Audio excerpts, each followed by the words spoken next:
Junior Wells, another Sonny Boy 1 and Little Walter influenced harp player, switched places with Little Walter in the Muddy Waters band in the 50s and had quite a prolific career. Also played a lot with Buddy Guy in the 70s and 80s. This is one of his most famous albums, Hoodoo Man Blues.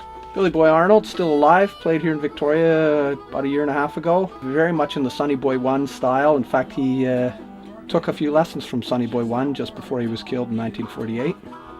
Little George Smith, or George Harmonica Smith, the king of the West Coast School of Harp, but originally a Little Walter advocate.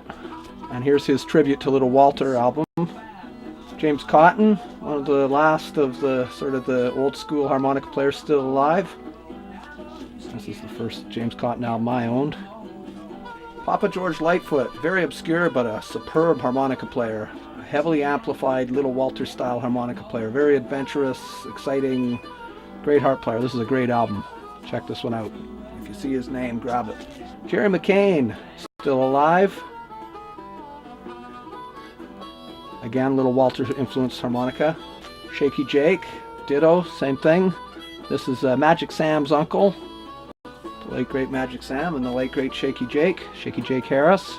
Louis Myers, mostly noted as a guitar player as it shows there. But then we flip it over and there he is playing harmonica.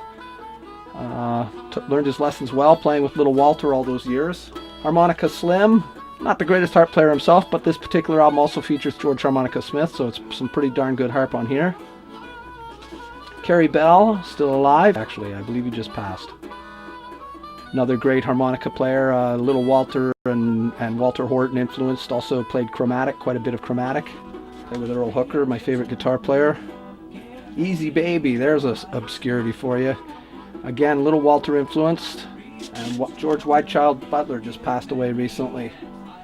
Here's a couple of great compilation albums of some of the more obscure players that I haven't mentioned, like Smokey Smothers and Sammy Lewis, Sammy Myers, of course Junior Wells, Long Gone Miles, Jerry McCain, George Smith again, Old Sonny Boy, is Papa Lightfoot, Jerry McCain again, Eddie Burns, Papa Lightfoot, Model T Slim.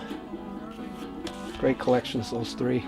Little Walter, thought I'd put him in again. His influence is just so pronounced on so many harp players. And Sonny Boy, here's his final sessions from 63, 64. Sonny Boy was a really big influence on the English because he spent quite a bit of time there towards the end of his years and actually recorded with both the Animals and the Yardbirds. This is an album he did with the Yardbirds. And another great harp player, British but very obscure, Cyril Davies, this fella here, played with Alex Corner's Blues Incorporated. He died very young, that's why we never heard of him again. Cyril Davies, great harp player in the Little Walter style. John Mayall, of course, the most famous British blues artist of all time, and pretty darn good harmonica player in my estimation, although a lot of people aren't too thrilled with his style. This is my favorite John Mayall album, with Freddie Robinson on guitar, who had earlier backed up Little Walter. Duster Bennett, a great one-man band, often overlooked as a harp player, a great harp player as well in the Jimmy Reed style, as well as Sonny Boy. And speaking of Sonny Boy, one more picture of him. This is from his tours of Britain. He was all decked out. And that harp he's got there is called an Echo Vamper. Don't have one of those. Little Walter again, looking a little road weary there. Little Walter had a violent temper and got him into some troubles, hence the scars. Sonny Boy again. This is a great album of Walter Horton and Paul Butterfield, both rather unusual recordings. Walter Horton's playing with Robert Nighthawk backing him up. Robert Nighthawk started out as a harp player. A lot of the guitar players started on harp, so did Muddy Waters. Anyway, this is early recordings of Paul Butterfield before he made it, and a radio broadcast Walter Horton and Robert Nighthawk did together in Sweden. Speaking of Paul Butterfield, the electric harp player of the 60s in my estimation, definitely took the harp to some new areas, especially on this album, East and West. A lot of this would be hard pressed to call it blues. It was very much experimental, sort of jazz oriented music. Also featured Mike Bloomfield's phenomenal guitar playing. And one last hurrah for the Butterfield Blues Band. This was a pretty darn good live album after Bloomfield had left. Charlie Musselwhite, this was Butterfield's main rival in the Chicago Musselwhite Chicago blues scene in the 60s and 70s. Great harp player. I saw Charlie Musselwhite several times, still going strong. This is a particularly good album. He demonstrates all sorts of different styles of harp playing on this. He uses different positions and different harmonicas. I included this one because I liked all the different harps on the cover. Siegel Schwall. They weren't really in the same league as Butterfield or Musselwhite, but they were fairly popular and pretty good in their way. Canned Heat, a great group. I really liked Canned Heat a lot. I grew up on Canned Heat. This is my first Canned Heat album. This was a great album from the early 70s, and had Going Up the Country on it. Canned Heat had two harp players, Alan Wilson here, he was the main harp player, but Bob the Bear Height also played harp, pretty darn good. Taj Mahal gets forgotten a lot, but he was a pretty darn good harmonica player. A lot of harp players don't think of him that much, but I think he's pretty darn good. And this was his Natural Blues album, had some great songs on it. Jay Giles, of course, everybody's familiar with them. Jay Giles, pretty darn good harmonica player too. The Nighthawks, a little bit less well known, but just as good, from the same scene as the Jay Giles Band, Boston area. King Biscuit Boy, Canada's finest harp player, the late great King Biscuit Boy.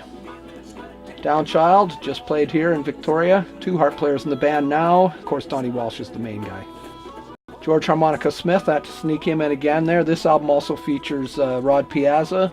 George Harmonica Smith is the father of the West Coast Harmonica School. Playing a chromatic in the picture, and he was quite famous for that. Speaking of Rod Piazza, this was one of his albums from the early 80s. And there's a nice picture of George Harmonica Smith and William Clark, a young William Clark together.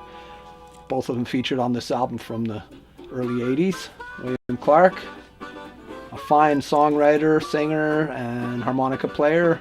Very tasteful, pretty darn hot too, and really good on the chromatic. Here's one of his famous albums, Blowing Like Hell. James Harmon Band. James Harmon was here not too long ago. Hoping he's coming again soon. Another really fine harmonica player, very Sonny Boy Williamson influenced. Mark Hummel, responsible for a lot of harmonica players getting a heightened profile, tours with his various harmonica groups. He's doing his bit to promote other people, and he's a fine harmonica player himself. Little Charlie and the Nightcats. Little Charlie's the guitar player. Rick Estrin here, a fine harmonica player. Kim Wilson and the Fabulous Thunderbirds. Jimmy Vaughn, Stevie Ray's brother. Kim Wilson's a fine harmonica player too, in a very Little Walter influenced style, and Sonny Boy. Sam Myers, the late great, just passed recently. Again, we're into Texas now, the Thunderbirds, and Sam Myers, Anson Funderburg. Sort of down-home Texas style. Raphael Neal from Louisiana. Buddy Guy got his start playing with Raphael Neal. Father of Kenny Neal, the late great Raphael Neal, very Little Walter influenced. Speaking of Little Walter, Little Sonny was somewhat influenced by him as well, a Detroit area blues artist. Sons of Blues, Billy Branch was the harmonica player. Billy Branch is still going strong, does blues in schools around Chicago area. Legendary blues band. This was the Muddy Waters band after they all left Muddy and went on their own and formed the band, the Legendary Blues Band. Jerry Portnoy is the harp player. Johnny Mars carried out most of his career in England. Plays a kind of a rocky style of blues harmonica. Sugar Blue, here's a guy who's really extending the boundaries. He's a phenomenal harp player. Plays very fast. He's also made famous on the Rolling Stones song Miss You. Paul DeLay, just passed recently. The Portland area harp player, fine chromatic harp player.